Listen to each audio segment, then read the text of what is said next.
بسم اللہ الرحمن الرحیم۔ محمد نوازش نے انڈیا سے پوچھا ہے دیوالی کی مٹھائی کھانے کا حکم، دیوالی کے موقع پر لوگ مٹھائی دیتے ہیں، اس کا کھانا کیسا ہے اور اس کی مٹھائی قبول کرنی چاہیے کہ نہیں کرنی چاہیے؟ اس پر پوری امت کا اجماع ہے کہ جو بھی غیر مسلموں کے مذہبی تہوار ہیں، مذہبی رسومات ہیں، ان میں کسی قسم کی شرکت جائز نہیں ہے۔ قرآن مجید نے غیر مسلموں کی دو اقسام بیان کی ہیں، لا ينهاكم الله عن الذين لم يقاتلوكم في الدين ولم يخرجوكم من دياركم ان تبروهم، کہ وہ غیر مسلم جو تمہاری دشمن نہیں ہیں، جنہوں نے تمہیں گھروں سے نہیں نکالا، تم پر ظلم زیادتی نہیں کی، تو اللہ تعالیٰ تمہیں منع نہیں کرتا کہ ان سے اچھا سلوک کرو، بلکہ اللہ تمہیں حکم دیتا ہے کہ ان کے ساتھ اچھا سلوک کرو، کیونکہ اللہ تعالیٰ انصاف کرنے والوں کو پسند کرتے ہیں۔ خود رسول اللہ صلی اللہ علیہ وسلم کی سیرت میں آپ صلی اللہ علیہ وسلم نے یہودیوں کی، جو آپ کے یہودی پڑوسی تھے، ان کی عیادت بھی کی ہے، اور آپ صلی اللہ علیہ وسلم کی جو زوجہ حضرت صفیہ، ان کے رشتہ دار یہودی تھے، وہ ان کو ہدایہ تحفے بھیجا کرتی تھیں۔ تو غیر مسلم جس سے جنگ نہ ہو، اس کے بارے میں اچھا سلوک کا حکم ہے، اس کو ہدایہ دینا، اس کو تحفے دینا، اس پہ صدقہ کرنا بھی جائز ہے۔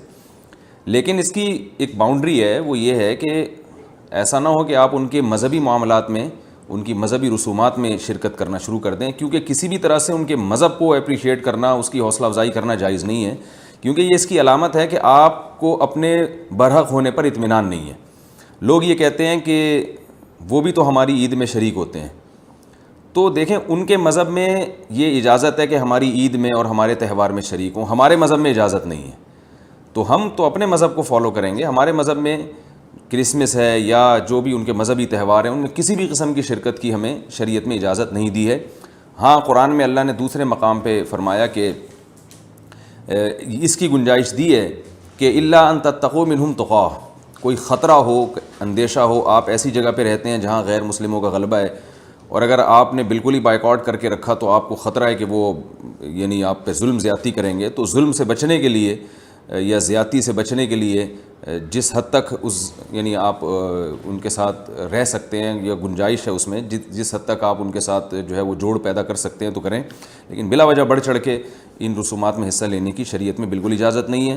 وجہ اس کی یہ کہ اگر آپ ان کے مذہبی تہواروں میں شرکت کریں گے اور تو یہ منافقت ہے، کیونکہ اسلام ایک طرف یہ دعویٰ کرتا ہے وَمَن يَبْتَغِي غَيْرَ الْإِسْلَامِ دِينًا فَلَن يُقْبَلَ مِنْهُ، اسلام کو اپنے برحق ہونے پر اتنا اطمینان ہے کہ وہ یہ کہتا ہے کہ دین برحق ان الدین عند اللہ الاسلام، دین برحق صرف اور صرف اسلام ہے۔ تو جب صرف اسلام ہے تو اسلام کے علاوہ سب باطل ہیں، جب باطل ہیں تو اسلام پھر ان کو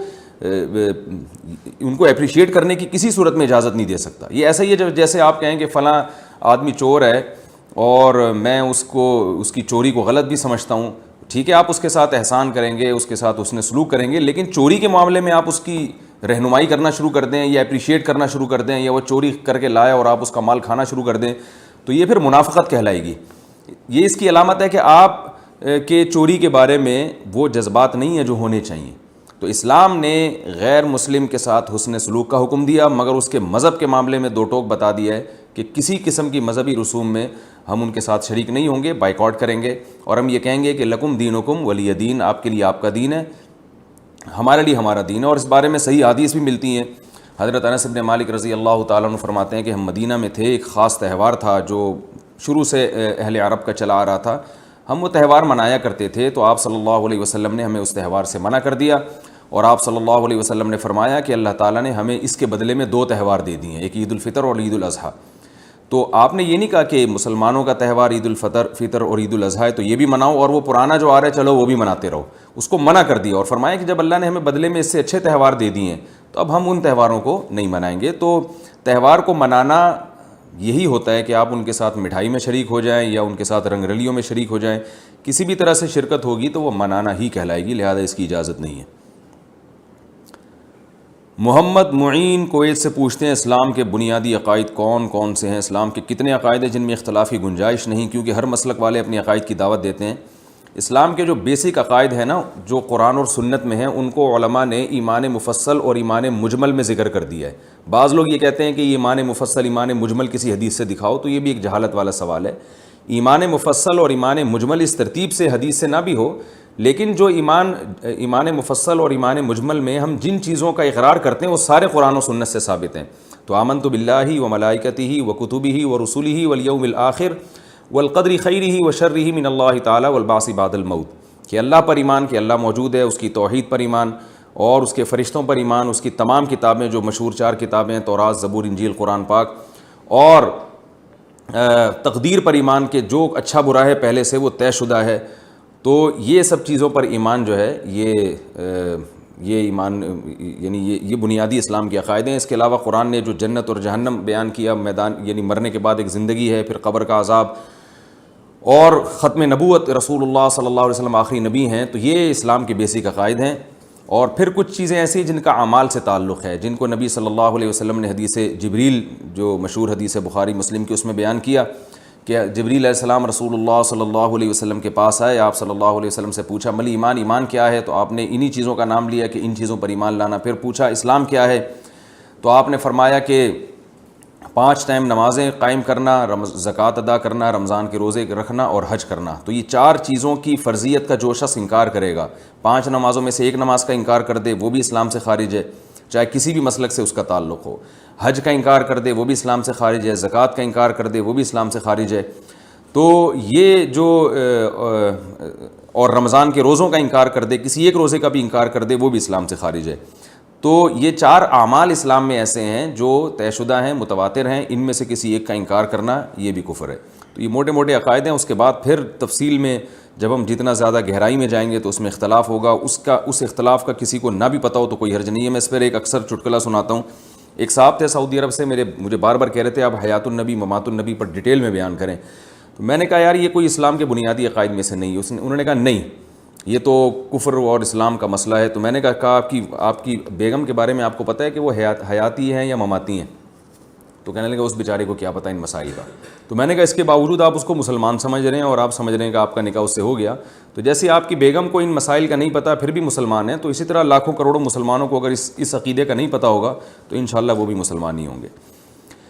کیا سود کے پیسے لینے کا گناہ ہوگا؟ ایک ہندو کا سوال. یہ کرم انڈیا سے کوئی ہندو ہیں, انہوں نے سوال پوچھا ہے. میں یہ پتہ نہیں کیا لکھا ہوا ہے, ایک ایجنسی میں کام کرتا ہوں یا کمپنی میں کام کرتا ہوں. میں ہندو ہوں, میری سیلری بینک اکاؤنٹ میں آتی ہے اور اس میں ہر 3 یا 6 مہینے پر کچھ نہ کچھ سود لگ جاتا ہے. وہ پیسہ میں غریبوں کو دے دیتا ہوں, کبھی اسکول میں کبھی مدرسے میں. کیا یہ بھی حرام ہوگا اور اس کی بھی مجھے سزا ملے گی؟ سوال تو ہندو نے کیا ہے, لیکن قرآن مجید نے جہاں غیر مسلموں کو عقیدے کے معاملے میں خطاب کیا ہے, اعمال کے معاملے میں بھی خطاب کیا ہے. قرآن مجید میں جگہ جگہ جو اہل جہنم کی اللہ نے علامات بیان کی ہیں, جہاں یہ بیان کی ہے کہ یہ لوگ شرک کیا کرتے تھے, وہاں یہ بھی بیان کیا ہے کہ یہ نماز نہیں پڑھتے تھے, یہ زکوٰۃ نہیں دیتے تھے. حالانکہ نماز اور زکوٰۃ تو خالصتاً مسلمانوں کا شعار ہے. تو ان قرآنی آیات کی روشنی میں علماء نے لکھا ہے کہ غیر مسلموں سے اعمال کے بارے میں بھی سوال ہوگا عقیدے کے ساتھ ساتھ. ہاں وہ اعمال پر اگر آ جائیں تو عمل قبول اس وقت تک نہیں ہوگا جب تک اسلام قبول نہیں کرتے. تو کوئی بھی غیر مسلم اگر جس کا عقیدہ شرکیہ ہے وہ اسلام قبول نہیں کرتے, تو جہاں ان کو اس شرک کا گناہ ملے گا وہاں بدعمالیوں کا گناہ بھی ملے گا. لہٰذا اگر کوئی غیر مسلم ایسا ہے جو سود بھی کھاتا ہو اور شرک بھی کرتا ہو, اور ایک غیر مسلم ایسے ہیں جو یعنی شرک کرتا ہے مگر وہ سود نہیں کھاتا, تو دونوں کے درجات میں قیامت کے دن فرق ہوگا.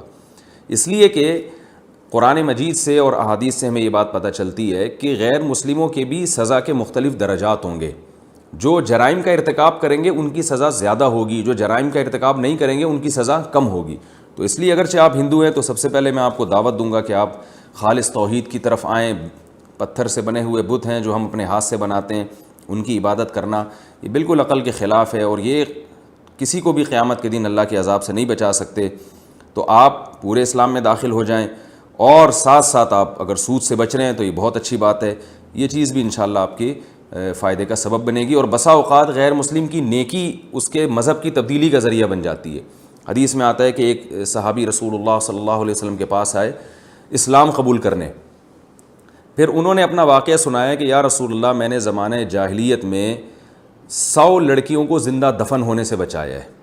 انہوں نے اپنا واقعہ بیان کیا کہ میں کہیں جا رہا تھا تو مجھے آواز آئی, میاں بیوی میں جھگڑا ہو رہا تھا, تو عورت جو ہے نا وہ اپنے بچے کو بچانے کی فکر میں تھی, بیٹی کو بچی جنی تھی اس نے, اور باپ کی کوشش یہ تھی کہ وہ اس کو زندہ دفن کر دے. تو میں نے جا کے ان سے پوچھا, میں نے کہا تم یہ چاہتے ہو نا کہ یہ بچی تمہاری نظر سے دور ہو جائے؟ باپ سے میں نے کہا, تو اس نے کہا ہاں. تو کہا یہ مجھے بیچ دو, تمہاری نظر سے میں ہمیشہ کے لیے دور کر دوں گا, اس کو زندہ دفن نہ کرو. تو وہ کہتے ہیں اس طرح میں نے 100 لڑکیوں کو زندہ دفن ہونے سے بچایا ہے. تو یا رسول اللہ یہ کفر کی حالت میں نے یہ نیکی کی تھی, تو کیا اس کا قیامت کے دن مجھے ثواب ملے گا؟ تو آپ صلی اللہ علیہ وسلم نے فرمایا کہ اسی نیکی کی وجہ سے اللہ نے تمہیں اسلام کی توفیق دی ہے. تو اس سے معلوم ہوا کہ آپ کوئی بھی نیکی کریں, سود سے بچنا بھی ایک نیکی ہے, تو اس کی برکت سے اللہ تعالیٰ انشاءاللہ آپ کو اسلام کی بھی توفیق دیں گے. قابلیت کی بنا پر بغیر تعلیم کے سند بنوانا. سیف اللہ صاحب ثوابی سے پوچھتے ہیں, میرا چھوٹا بھائی ہے, اس کے پاس الیکٹریکل کا پورا ہنر ہے, کیا ہم اس کے لیے پیسوں سے سند بنوا سکتے ہیں یا نہیں؟ نہیں بنوا سکتے, یہ دھوکے میں آئے گا, چاہے وہ کتنے ہی ماہر کیوں نہ ہوں. سرٹیفکیٹ کے لیے جو پورا ایک پروسیس ہے اس سے گزرنا پڑے گا. البتہ اگر سند بنوا لی ہے اور اس سے وہ جاب کرتے ہیں تو جاب حرام نہیں ہوگی, صرف سند بنوانے کا گناہ ہوگا.